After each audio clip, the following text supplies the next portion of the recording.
Au Cameroun, la faune sauvage est en danger de mort. Ces 30 dernières années, près de la moitié des animaux ont disparu. La guerre fait rage entre les trafiquants et les rares défenseurs de l'environnement.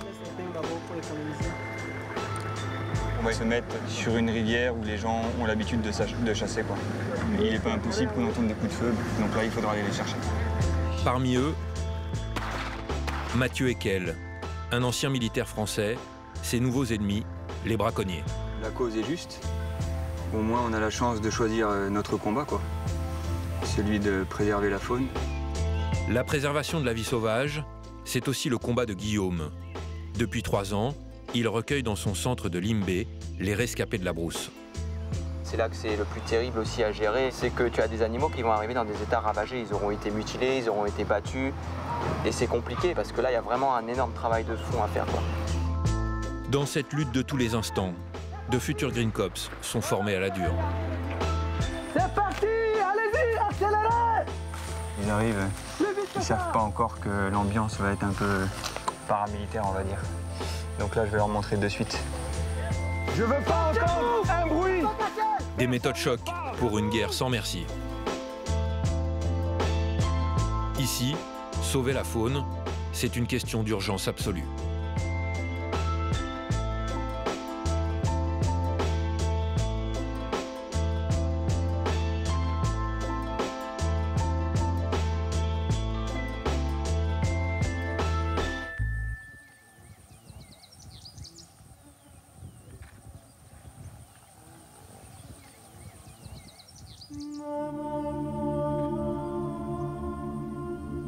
C'était un paradis pour les animaux sauvages. Le parc national de Boubanjida est aujourd'hui le terrain de chasse des braconniers. Pour les éviter, les espèces menacées se font discrètes. C'est le plus grand parc national du Cameroun, mais aussi le plus isolé. Tous les jours, les éco-gardes du parc font la guerre aux trafiquants. Les plus redoutés, des cavaliers venus du Soudan.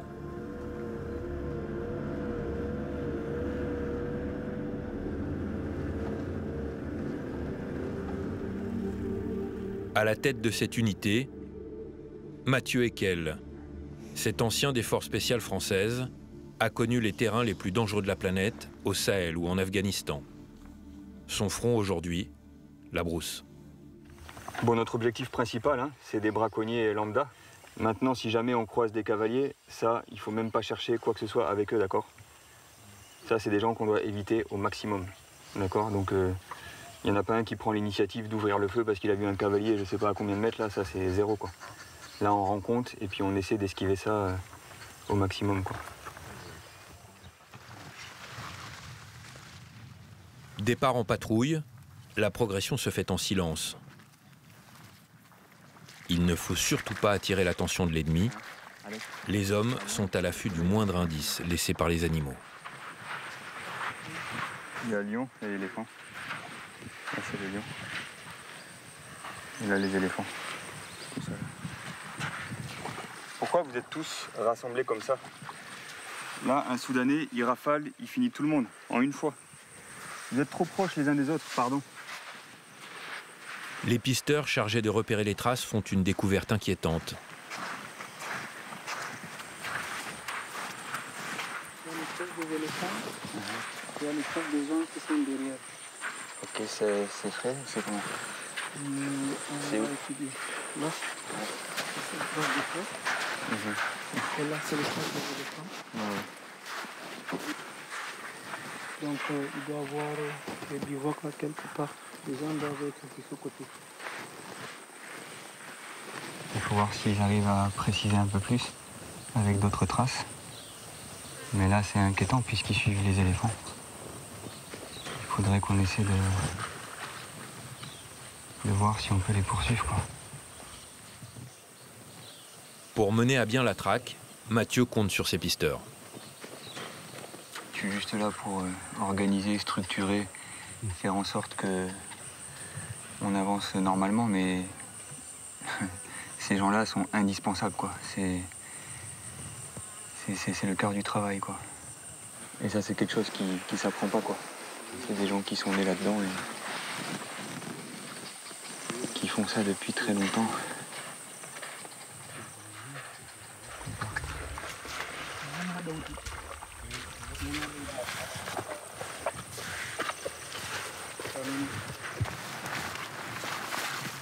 Le jeu de piste peut commencer. Une odeur de charogne attire l'attention de la patrouille.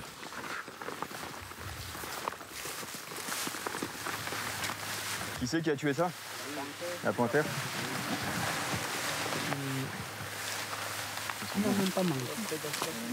Donc c'est une carcasse, mais c'est une mort naturelle, puisque c'est un prédateur qui a attrapé sa proie. Donc c'est un coq de buffon. Ça fait combien de temps ça? Pourquoi il n'a pas mangé ça? Justement, voilà là où il a traîné, de là-bas jusqu'ici. La panthère, généralement, quand elle frappe, elle bouffe une partie pour que ça pourrisse d'abord, qu'il y a plus des asticots comme ça, donc ça lui permet de manger facilement. Fausse alerte cette fois, mais Mathieu et ses hommes restent aux aguets. Le danger peut venir de partout. Donc il faut être un peu discret quand même, hein, parce que si c'est un élément soudanais qui était venu, il faut quand même faire gaffe. Ça hantise, ces fameux cavaliers venus du Soudan qui sèment la terreur dans la région. Cette année, à l'intérieur du parc, ils ont tué 6 militaires camerounais et 2 pisteurs. Le parc où opère Mathieu est devenu une zone de non-droit et de tous les dangers. La cible privilégiée des trafiquants, l'ivoire. Des troupeaux entiers d'éléphants ont été décimés. À Boubanjida, personne n'a oublié les massacres de 2012. 300 animaux abattus. Un traumatisme pour les éco-gardes. Depuis, il ne resterait que quelques dizaines d'éléphants dans le nord du Cameroun.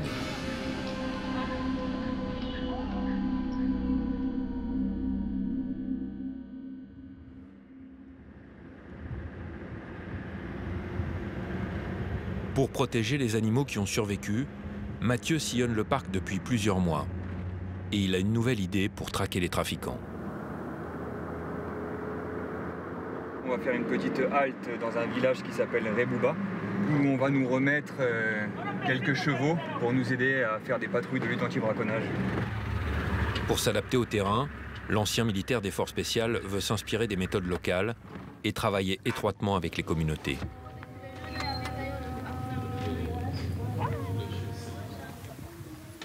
Les chevaux présentent pour lui un intérêt stratégique. Avant, on faisait la guerre avec ça, non?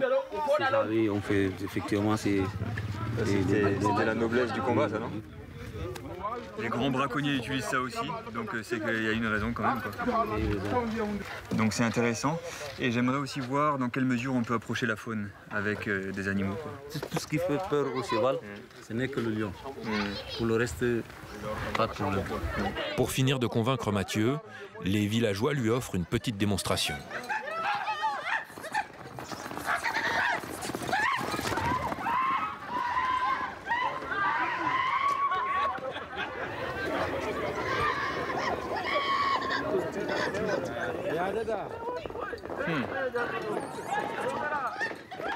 Si on vous êtes convaincu? Ouais. Pour la démonstration. La première étape est passée avec succès. Maintenant, il reste l'épreuve de la brousse. Oui, l'épreuve de la brousse, je crois que ça va marcher. Ok. Alors, quel est le petit diagonal là-dedans?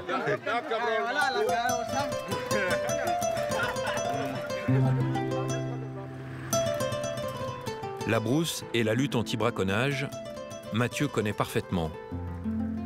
Congo, Gabon, Cameroun, cela fait 6 ans qu'il enchaîne les missions à risque en Afrique. Le lendemain matin, à l'intérieur du parc, le camp de base des Green Cops est un ancien hôtel déserté par les touristes. Les chevaux sont reposés? Oui, oui. Ils sont prêts? Oui, oui. Pour la première fois, avec Alex, son fidèle second, Mathieu va tester sa nouvelle idée, des patrouilles équestres. La saison des pluies touche à sa fin et la végétation est encore dense. Les chevaux doivent s'adapter à ce terrain peu favorable. Ce cours d'eau est un endroit stratégique. C'est ici que les animaux viennent boire, mais c'est aussi là que les braconniers les pourchassent.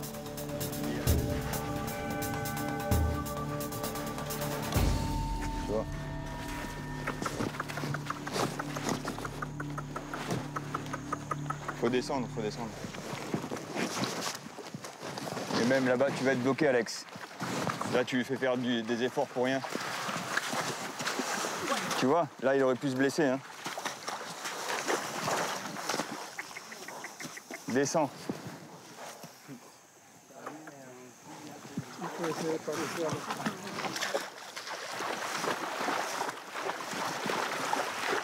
En saison sèche, ça sera beaucoup plus dur. Donc là, ils pourront marcher. Mais de toute façon, on ne peut pas faire la patrouille 100% à cheval. Il faut forcément descendre sur les parties difficiles. Et sur ces parties difficiles, Mathieu aimerait bien savoir qui de l'homme ou du cheval est le plus rapide. On va faire un petit test. On va simuler le fait qu'on ait repéré un braconnier. Et on va voir qui gagne la course entre le cheval et le braconnier. Donc le facteur de succès, moi je veux qu'il lui mette un coup de chicotte sur la tête là. Prêt, feu, partez! Les paris sont lancés.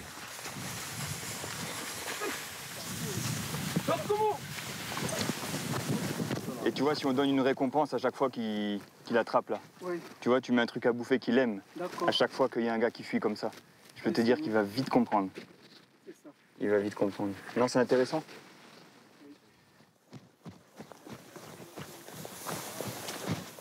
Raphaël, tu penses que tu aurais pu échapper? Là, tu peux pas? Ok. D'accord. C'est bon alors. Mais moi, je trouve ça génial. Hein. Tu as vu, on est à peine fatigués, ils transpirent tous là. Et ce que je trouve d'assez intéressant, c'est qu'on n'a absolument pas besoin de regarder ce qui se passe au sol. Le cheval travaille tout seul, il avance. Et nous, on peut avoir une vision périphérique permanente. Donc c'est génial, quoi. Sans répit, Mathieu poursuit sa mission. Ses pisteurs ont fait une nouvelle découverte. Là, tu vois, ça sert à fumer la viande.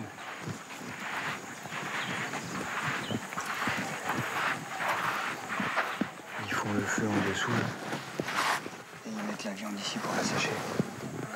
Bon, là, c'est cassé, quoi. C'était plus haut que ça.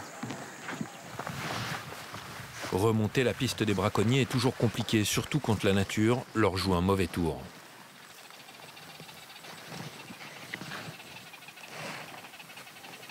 Un oiseau pose problème en signalant la présence des éco-gardes. Le pisteur dit qu'on est trahi par l'oiseau là. Parce que tout ce qu'on est en train de faire là, tant qu'il est avec nous, on est trahi. Donc, il avance avec nous, il progresse. Donc celui qui est à distance, il voit la direction par où l'oiseau vient et c'est la même direction. Donc il va des arbres en arbre.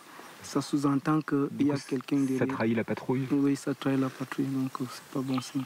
Surtout pour ce travail qu'on est en train de faire. Chacal de hyène parlait. Si vous n'êtes pas loin, attendez-nous sur place. On arrive vers vous. Attendez-nous sur place. Alex le sait, la patrouille a été repérée. Inutile de continuer, il faut rebrousser chemin. L'ennemi est souvent insaisissable. Et la menace est plus que jamais présente sur le parc. C'est une véritable guerre que doivent mener les éco-gardes. Les chasseurs de la région ont laissé la place à des mafias internationales. Il y a eu une recrudescence du braconnage, notamment au niveau de l'ivoire. C'est devenu une activité très lucrative. Donc les braconniers se sont vraiment professionnalisés, peut-être un peu plus vite que les services de conservation. Ce qui fait qu'on est obligé vraiment maintenant de s'adapter à eux et de devenir quasiment des militaires de la brousse, quoi. Dans cette guerre totale, les éco-gardes doivent endurer des patrouilles éreintantes. Après 10 km de marche sous une chaleur accablante, il est temps d'installer le bivouac. Là, on est là, tu vois. Le groupe va passer la nuit en brousse pour être opérationnel au plus tôt le lendemain matin, moment privilégié par les trafiquants. La journée a été longue, bien trop longue au goût des militaires camerounais qui renforcent la patrouille ce jour-là. Non, il n'y a pas de problème là. Pas qu'on doit tirer la tienne, pose tout aux gens, tiens, pose tout aux gens. C'est pour ça. N'impose pas les choses comme ça. C'est ce que nous on a l'habitude à faire. On a l'habitude de faire ça. Pardon. Oh, Hier, l'équipe quitte les véhicules, on prend même pas un point GPS. On se barre comme ça, ils se barrent tout seuls. Le militaire, il décide d'aller les suivre, il marche tout seul dans la brousse. S'il y a un accrochage là-bas, nous on doit prendre les véhicules pour se déplacer, le militaire, il est tout seul dans la brousse. Je suis désolé. On ne travaille pas comme ça. À faire le bordel, à foutre la radio à fond, etc. À Zakuma, comme ça, ils ont perdu 6 gars. D'un coup.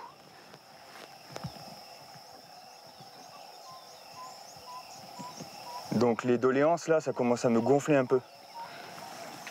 Les gars, les éco-gardes en particulier, c'est pas quand on a un problème qu'on commence à se demander si on peut tirer.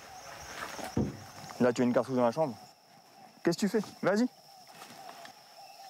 Regarde, déjà, tu me pointes avec ton canon. Et Seigneur. La sûreté est en place? Allez, avançons là. Dans son combat de tous les instants, Mathieu n'a pas le choix. Il doit faire avec les moyens du bord et composer avec des hommes pas toujours motivés.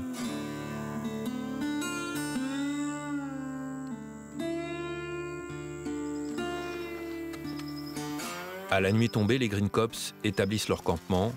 Ils se réveilleront aux aurores. À peine quelques heures de sommeil pour récupérer. C'est rustique comme métier, quoi. Mais on s'y habitue. Et c'est pas de la survie, c'est de la vie sur le terrain. Donc ça reste quand même assez confortable, quoi. On a des tentes, on a des moustiquaires, on a tout ce qu'il faut. On dort mieux que les braconniers.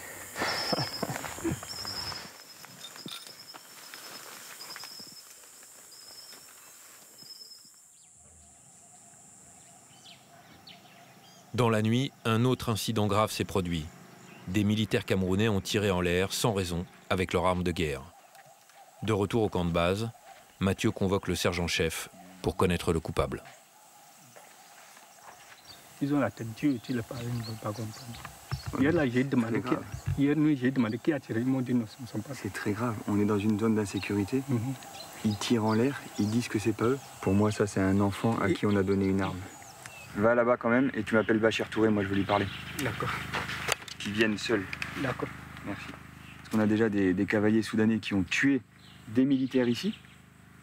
On entend des coups de feu la nuit en rafale, donc des armes automatiques. Et on n'arrive pas à savoir qui a tiré. Autrement dit, le jour où il y a des Soudanais qui vont réellement attaquer le camp, on va se dire « Ah, c'est les militaires, c'est bon. On reste à dormir et on va tous se faire tuer dans nos cases ici. » Non, ça, franchement, c'est un vrai problème, quoi. Moi, je vois pas dans quelles conditions on peut travailler avec des gens qui représentent en fait un danger pour nous, alors qu'ils sont censés assurer notre sécurité. C'est très compliqué. Pourquoi tu as tiré un coup de feu ce matin? C'est pas moi qui ai tiré. Qui a tiré? Je sais pas. Moi, j'étais en train de me pousser. Et hier soir? Un seul non-pied dormait. Attends. Assis-toi un peu. Tu es militaire, tu as une arme, tu es là pour protéger ce site. Tu entends une rafale à côté de chez toi. Tu restes à dormir ou tu sors comme ça, tu ne sais pas qui a tiré. Le compte-rendu, c'est le premier devoir du soldat. Ce matin, je t'ai vu tirer. Moi, personnellement? Toi? Non, vous vous trompez. C'est qui alors? Je sais pas. Attends. C'était le dernier même d'avoir me réveillé. Donc chez vous, ça tire comme ça, vous savez pas qui tire. C'est comme ça, c'est normal. Vous êtes ici pour assurer notre sécurité.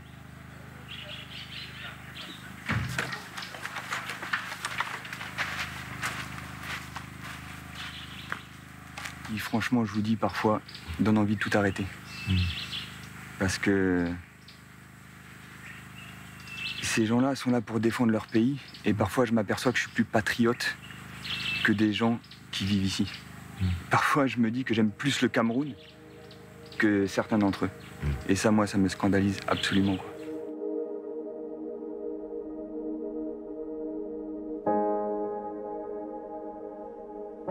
À 900 km de là, à Limbé, au pied du mont Cameroun, les rescapés de la brousse ont trouvé leur refuge. Ils sont des centaines, mis à l'abri dans ce centre créé il y a 25 ans. Chimpanzés, babouins, gorilles, ils ont été arrachés des mains des braconniers. Ici, on essaie de reproduire le plus fidèlement possible leur environnement naturel. Pour défendre la cause, la sensibilisation est essentielle et au centre, ça commence dès le plus jeune âge. Tous les samedis, Armel donne aux écoliers un cours grandeur nature. Tout le monde, s'il vous plaît, par ici. Cet endroit n'est pas un zoo. Je voulais vous dire ça avant de commencer. Le Limbe Wildlife Center est un centre de sauvetage et de réhabilitation des animaux sauvages du Cameroun. Cela signifie simplement que nous recueillons les animaux sauvages dans tous les parcs du Cameroun. Certains d'entre eux, nous les confisquons à des braconniers qui les ont capturés illégalement. Et après, on s'en occupe ici.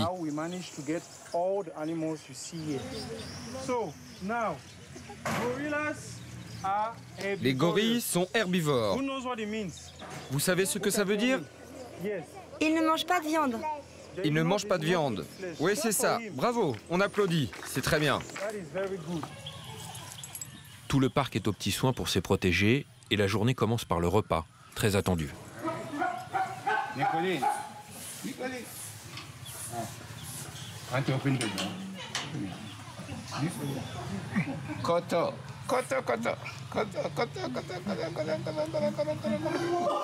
Ils sont une quinzaine à se relayer chaque jour auprès des pensionnaires.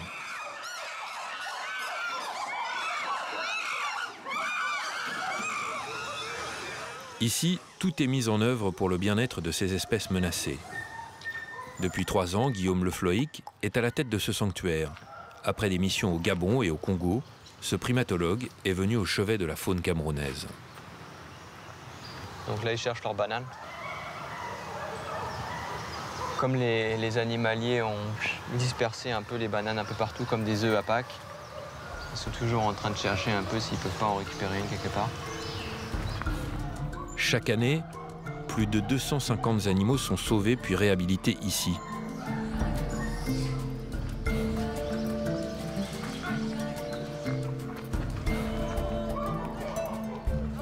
Guillaume doit lutter contre les bandes organisées, mais aussi contre les coutumes locales. Tu peux avoir un villageois qui prend l'animal chez lui, on pourrait presque dire que c'est culturel, ça c'est plus ou moins toujours fait. Par contre, et là on en a quand même des cas, et c'est là que c'est le plus terrible aussi à gérer, et c'est là que c'est le plus frustrant, c'est que tu as des animaux qui vont arriver dans des états ravagés, ils auront été mutilés, ils auront été battus, et c'est compliqué parce que là il y a vraiment un énorme travail de fond à faire, quoi.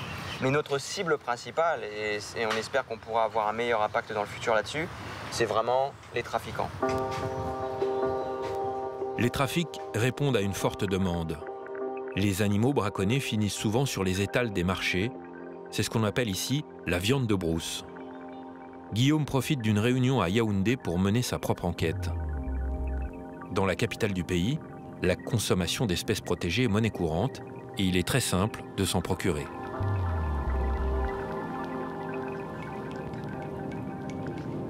On va au marché de Koldoumou, réputé pour la quantité de viande de brousse qui est disponible au vu de tous, et tout type de viande de brousse. Après, il y a des viandes de brousse qui sont plus ou moins autorisées. Les petites antilopes, les porcs-épics, etc., quoi. Mais après, il y a des viandes qui sont strictement interdites, et il y a des animaux qui sont strictement interdits de chasse. Arrivé à destination, Guillaume veut évaluer l'ampleur du trafic.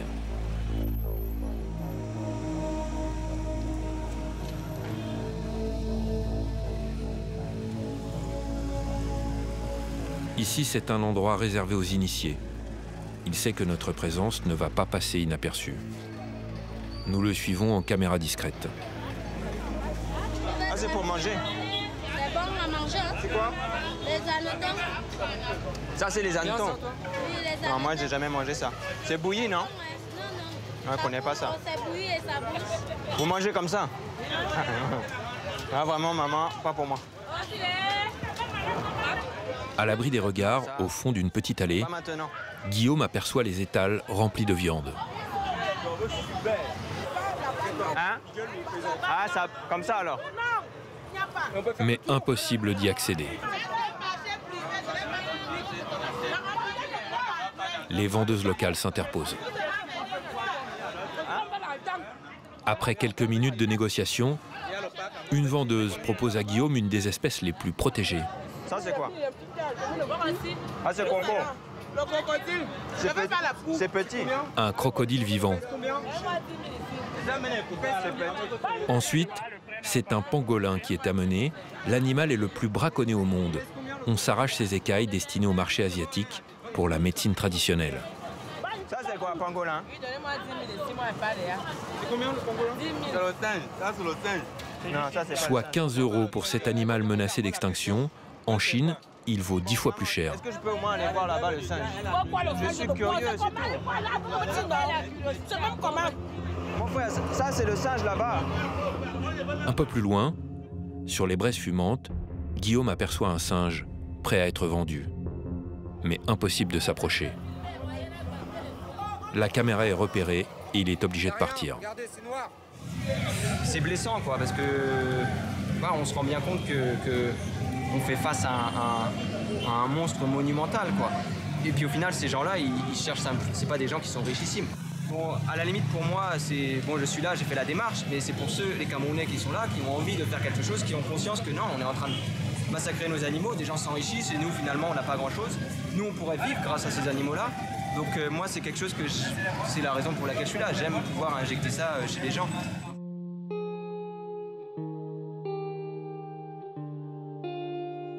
Dans cette guerre sans fin pour sauver la faune, de nombreuses batailles restent à mener, mais sur le terrain, la mission des Green Cops n'est pas sans risque.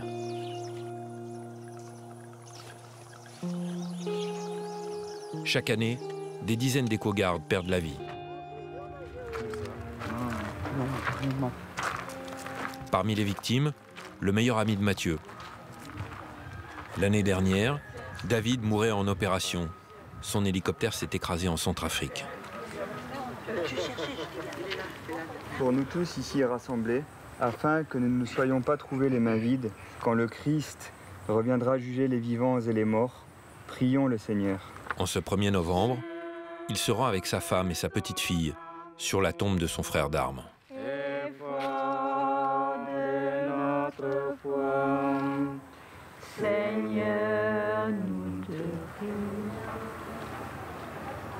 C'était quelqu'un qui faisait un peu le même travail que moi. Bon, c'est un peu mon grand frère spirituel, on va dire, avec qui j'ai fait tout mon temps à l'armée. C'est de plus en plus un métier à risque. Et tout le monde paye son tribut, quoi, que ce soit les locaux ou les gens comme nous, expatriés. Ça épargne personne.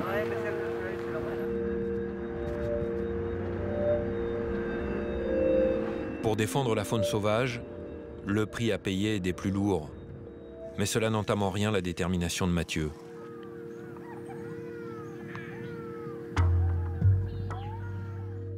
Il poursuit sa mission, cette fois-ci sur la partie tchadienne du parc. Ici, on l'appelle Sena Oura.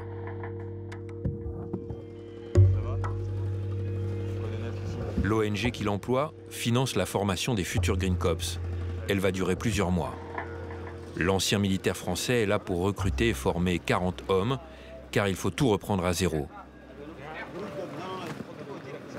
Le chef de Mathieu, Paul, est là pour l'occasion. Descendre les bidons, tu sais, on va mettre ça dans la voiture du colonel, vu qu'elle est vide, et on va commencer à remplir. Il vit ici depuis un quart de siècle. Il a pu mesurer l'ampleur des dégâts. En 25 ans, j'ai vu disparaître le rhinocéros, le lycaon, le guépard, l'autruche, la gazelle à front roux, qui avait ici à Sena Oura. Il n'y a plus aujourd'hui. En 25 ans, des choses que Dieu a mis sur terre depuis des milliers d'années ont disparu. Vous voulez laisser quelque chose pour vos enfants, là? Ou vous voulez finir tout une fois? C'est ça la question. Et c'est pour ça que vous êtes venus aussi ici aujourd'hui, c'est pour vous battre pour sauver tout ça. Ce qui vous attend n'est pas de tout repos. Et au boulot. Merci. Merci. Moi, je parlerai en brousse là-bas. Pour l'instant, l'instructeur préfère rester discret et laisse la main à son second, le chef Alex. Calmez-vous! À l'attention de tout le monde, vous allez vous mettre par colonne, colonne par un, c'est-à-dire les uns après les autres. Villageois, anciens militaires, paysans, ils viennent de toute la région pour participer à la sélection. Première épreuve pour la centaine de stagiaires, une longue marche de 18 km pour rejoindre le lieu du stage. Et gare à ceux qui ne respectent pas les consignes. Vous êtes collés, j'ai dit 2 mètres, vous êtes collés, 2 mètres de distance entre vous. Le chef Alex va sévir. Halte en tête, halte, halte. Allez, vous allez marcher en rampant avec tous vos paquetages. Allez, c'est parti, c'est parti, c'est parti. Voilà, c'est bon, j'ai dit garder la distance. Ils vont devoir apprendre la discipline et enchaîner les épreuves physiques.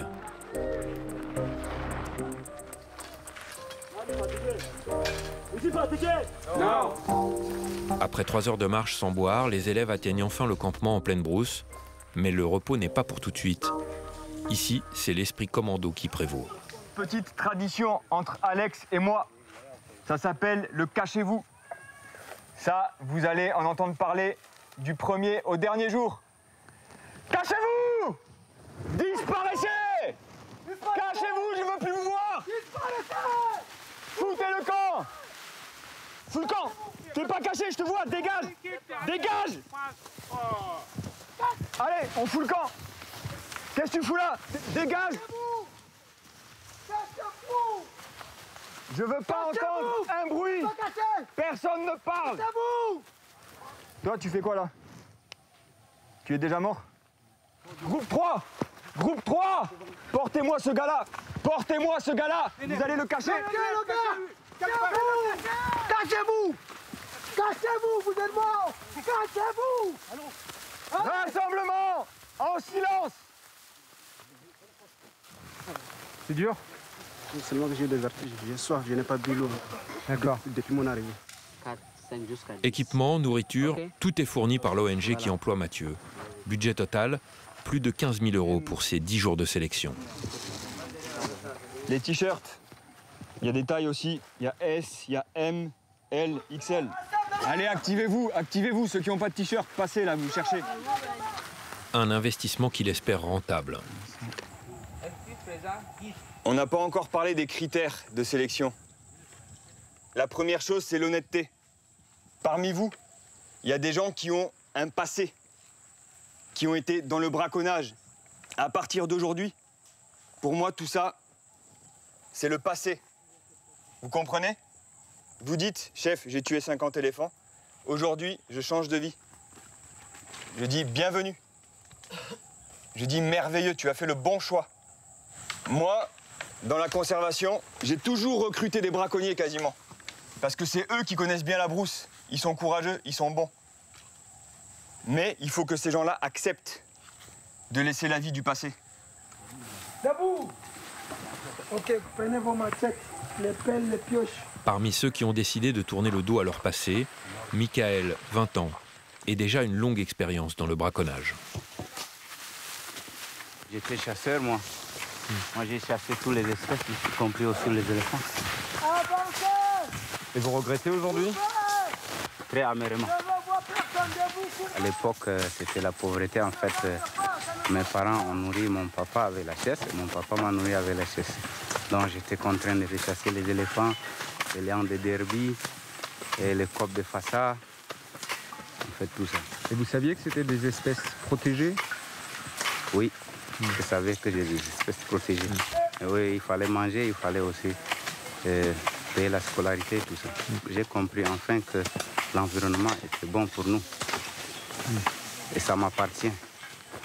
Et je sais que je regrette tout ce que je faisais. C'est comme ça que j'ai choisi de faire la sélection pour protéger l'environnement. Mathieu veut tester l'endurance et les capacités physiques des candidats. Allez, pour tout le monde, en position. Qualité essentielle pour devenir un bon éco-garde. Et ça commence par un grand classique, le concours de pompe. 3. 3, dégage. 8. Bien droit. 19. Tu sors 4. Michael, l'ancien braconnier, ne s'attendait pas à souffrir autant. Comme je ne suis pas habitué avec ça, moi j'étais toujours en brousse, je n'étais pas habitué à faire les sports. Non, le début peut être difficile pour moi. 34. Reste motivé. Oui, je suis toujours chef de motivé. parc. Je vais continuer jusqu'au bout, moi. 47. Sors. Le plus robuste dans cette épreuve, le numéro 1, 47 pompes, au bout de l'effort. 47, record à battre. Mais il n'y a pas que le physique qui compte. Les stagiaires vont découvrir maintenant le maniement des armes et comment évoluer en patrouille. Vous avez froid? Non. Pourquoi vous êtes serrés comme des sardines? Pour l'instant, les bouts de bois remplacent la Kalachnikov. La plupart des villageois n'ont aucune expérience militaire. Vous devez commencer à faire attention à la direction des canons. Je veux voir personne qui pointe son camarade. C'est compris? Oui, chef. Donc ça, c'est la position de contact. Donc là, c'est quand il y a un danger, hop, mon arme est déjà épaulée, prête à faire feu. Tu veux tirer qui, toi, là? Ça te fait rire? Cachez-vous. Ouais. Tue-lui. Cachez-vous. Vous ne tenez pas compte de ce qu'il y a là, donc vous pouvez pointer vos canons si je vous dis de le faire, d'accord? On imagine que ici, c'est l'ennemi là-bas, d'accord? C'est compris? Position de contact. Restez sur place. Position de contact. Ta tête est droite. Vers là-bas. Tu es comme ça. Regarde-toi, tu es comme ça, comme à la pêche, là. Allez, soyez dynamique, là. Avancez. Vous gardez l'alignement. Avancez. Donc tu tires. Pam, pam, pam, pam, pam, pam. Ok, très bien. Tu lui tapes l'épaule, là, ok? Pum, pum, pum, pum. C'est bien. Pum, pum, pum, pum. Après une longue journée d'entraînement sous 40 degrés, c'est enfin l'heure de la douche. Mais pas vraiment le temps d'en profiter. Dans 4 minutes, ça sera fini. Dans 4 minutes. Est-ce que c'est reçu? Ok, dans 3 minutes. Le chef Alex est un exemple pour ses futurs gardes. Allez, mettez-vous donc. Il a commencé comme garçon de chambre dans l'hôtel du parc de Boubanjida. Insécurité, braconnage, les touristes ont fui et il s'est reconverti dans la protection de la faune. Dans les villages, je voyais les tonnes de viande qui défilaient, donc ça me faisait mal. Et c'est comme ça que petit à petit, je suis entré dans la conservation. Et puis tout de suite, j'ai pris goût pour la protection. Et voilà, donc maintenant, on ne se laisse pas faire. Maintenant, toute la faune, c'est vraiment qu'il n'y a pas la différence entre nos propres enfants et la faune. Donc l'amour qu'on a pour nos enfants, c'est le même amour et le même respect qu'on a aussi pour la faune. Habillez-vous! Malheur au dernier! Les 3 minutes sont écoulées. Il faut rentrer au camp et au pas de charge. Rassemblement! Groupe 3 ici! Un petit poulet! C'est parti! C'est parti! Foutez-moi le camp! Foutez-moi le camp!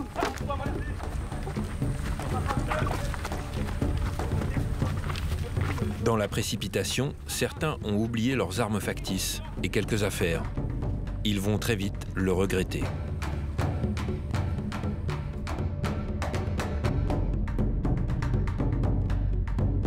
Avant le repas, Mathieu réunit ses troupes pour un recadrage sévère.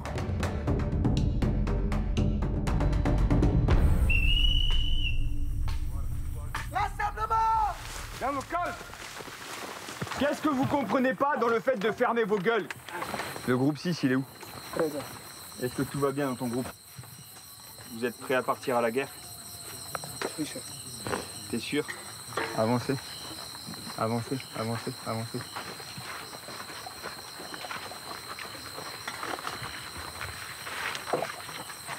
Tu fais comment là, à la guerre comme ça? Je vais baisser ton arme. Tais-toi, on s'en fout. Si ton chef de groupe te dit appuie dans cette direction, tu vas te battre comment? Avec tes mains? 54, viens prendre ton arme. On t'a choisi un canon anti-aérien. Avec ça, je crois que le parc de Senaoura est bien protégé. Si tu vois un avion, tu tires. Pour le sport, ça va être un peu difficile. Va dans ton groupe. La sélection que vous faites là, moi j'ai fait ça pendant 6 mois. Donc j'ai aucun scrupule à être dur avec vous. On a été très dur avec moi. Mais c'est pas par vengeance. C'est parce que moi je remercie mes instructeurs qui ont été durs avec moi. Vous comprenez, non? Aucun répit n'est accordé aux stagiaires qui ne s'attendaient pas à subir une telle épreuve. Quelques heures plus tard, le chef Alex leur réserve un réveil nocturne musclé.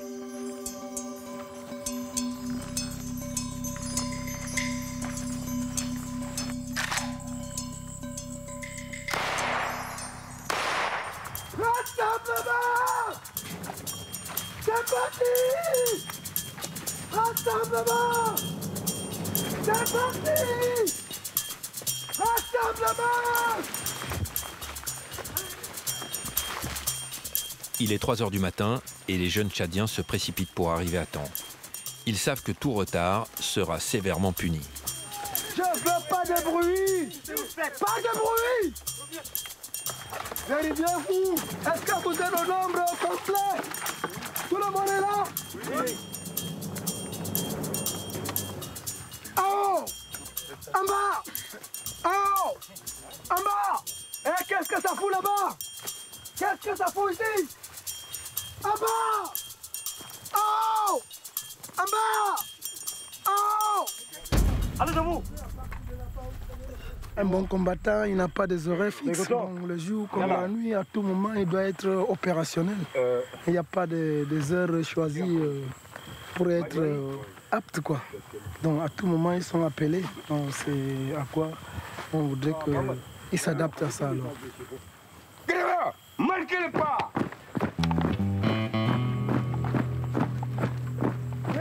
Suivant! Après quelques jours de stage, les organismes souffrent et le mental flanche pour certains.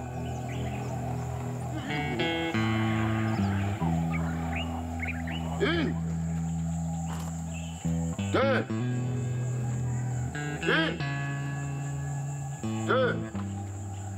gauche, gauche. Bonjour. Il nous manque quelqu'un ce matin? Le numéro 66. Vous êtes ici volontaire. Vous comprenez, non? Est-ce que moi, je suis venu vous forcer pour venir ici? Votre ami, là, il est parti avec le pactage qu'on lui a donné. Vous croyez que je vais le laisser partir comme ça? C'est clair que non. Lui, demain, il y a la police qui est au village.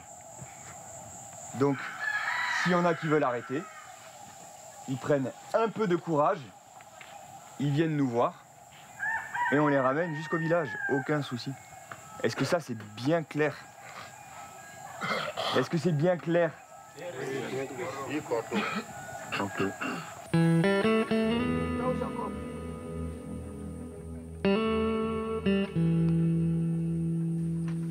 Pour s'assurer de la loyauté de ses futurs gardes, Mathieu Ekel convoque les stagiaires pour des entretiens individuels. Ok, numéro 10, bienvenue dans mon bureau. Alors, je suis désolé, j'ai pas encore trouvé de chaise pour les stagiaires. Assis-toi, numéro 10, reste pas au garde à vous comme ça, tu es déjà grand. Ça va? Ça va bien. Si toi-même, tu dois dire, tu connais bien la brousse? Oui. Ok. Tu es motivé pour faire la lutte anti-braconnage? Oui, je suis motivé. Parce que moi, j'ai besoin des gars forts, hein. Tu vois, la sélection, là, n'est pas facile, non? Je suis à votre disposition. Ok. Tu as déjà fait le braconnage? Non. Jamais? Jamais.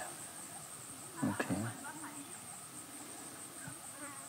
Bon, ton profil est intéressant, hein. Tu es dans la bonne tranche d'âge et tout, là. Donc, il n'y a pas de raison que ça marche pas, ok? Merci. Ça va pour le moment? Ça va. Ça peut continuer encore? Normalement. Ok, c'est bon. Bon, merci. Appelle-moi le numéro 9, alors. Ok, merci. Mathieu, quel est le profil idéal que vous recherchez? Lui, parfaitement quoi. Un gars costaud, fort comme ça, qui me regarde droit dans les yeux, qui est franc, qui n'a pas l'air de trop hésiter sur sa vocation là, qui a un peu d'expérience en brousse. Donc franchement, pour l'instant, un gars comme ça, moi, ça me va parfaitement. Le candidat suivant pose plus de problèmes. La limite d'âge est fixée à 40 ans. Ton vrai âge, c'est combien? Non, t'es menteur. Tu es plus proche de 102 ans que de 38 ans? Non, pas ça. Ton vrai âge, c'est combien? Tu es né en quelle année? C'est 56. 56? 56. Tu es un vieux. C'est vrai. Là, je comprends mieux les 23 ans d'expérience. Ok. Bon, mais tu sais encore bien pister, non? Oui. Je pense que tu vas m'aider pour l'évaluation là des gens qu'on va passer en pistage. Oui. Tu vois que le type piste mal, il faut me dire. D'accord. Un jeune de 38 ans comme ça. Là. Maintenant, c'est un peu la mémoire vivante du parc, quoi. Donc, comme on a aussi un aspect quand même de travail avec les communautés, on a un volet vraiment social. Donc, c'est des gens qu'il faut absolument qu'on garde. Dans quelques mois, les meilleurs seront sur le terrain, armés de leur kalachnikov. Leur mission sera de sécuriser la zone afin de permettre le retour de la faune sauvage.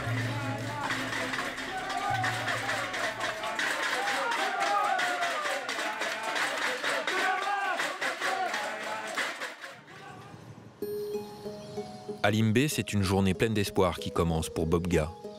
Ce jeune gorille de 2 ans est orphelin, sa mère a été tuée par des trafiquants. Dans cette région d'Afrique, les gorilles sont en danger critique d'extinction.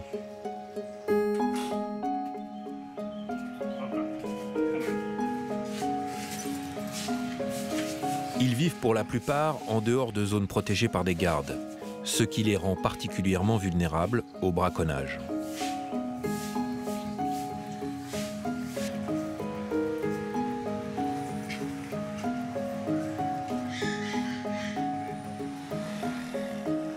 Bobga est ici depuis 1 an et son processus de réhabilitation est bien avancé. Entouré de ses protecteurs, il va faire ses premiers pas dans la forêt, située juste en face du centre. Un entraînement pour se reconnecter avec son habitat naturel et une victoire pour Guillaume dans sa lutte contre les braconniers. Sa mère a été abattue dans l'est du Cameroun. Donc on est allé le récupérer là-bas. Donc c'est la délégation régionale qui a procédé à la saisie. Et donc ensuite, on a fait le transport jusqu'au Limbé Wildlife Center. Et là, en fait, la phase qu'on fait actuellement, c'est déjà l'habituer à interagir avec un environnement naturel. La forêt, c'est hostile, hein. Donc les animaux qui vivent en forêt, ils doivent gérer des insectes qui piquent, ils doivent gérer les moustiques, ils doivent gérer le risque de serpents, ils doivent gérer des animaux qu'ils ne connaissent pas. Il y a des oiseaux, il y a des varans, il y a tout ça. Il n'y a pas beaucoup de danger pour les gorilles, mais ça peut leur faire peur et ça peut leur créer un stress. Guillaume ne va pas quitter Bobga des yeux. Pendant plusieurs heures, il va l'observer et analyser son comportement. Nous, on est simplement là pour le rassurer, pour être présent au cas où il a besoin de notre support. Si jamais il veut jouer, on ne refuse pas le jeu, mais sinon on le laisse vraiment aller partout. Il teste beaucoup, donc il faut réussir d'être le plus invisible possible.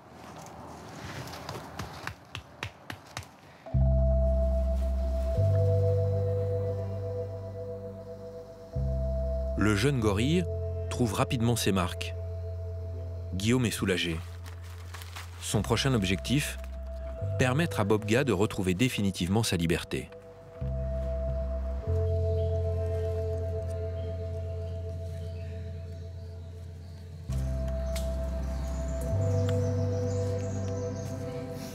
Ce sont des animaux sauvages qui viennent des forêts du Cameroun. Ça permet aux gens qui n'ont jamais vu de gorilles sauvages de pouvoir les voir. Et si on arrive à bien leur passer leur message, ce qu'on essaie de faire, nos animaux en fait deviennent les ambassadeurs de leur espèce au Cameroun.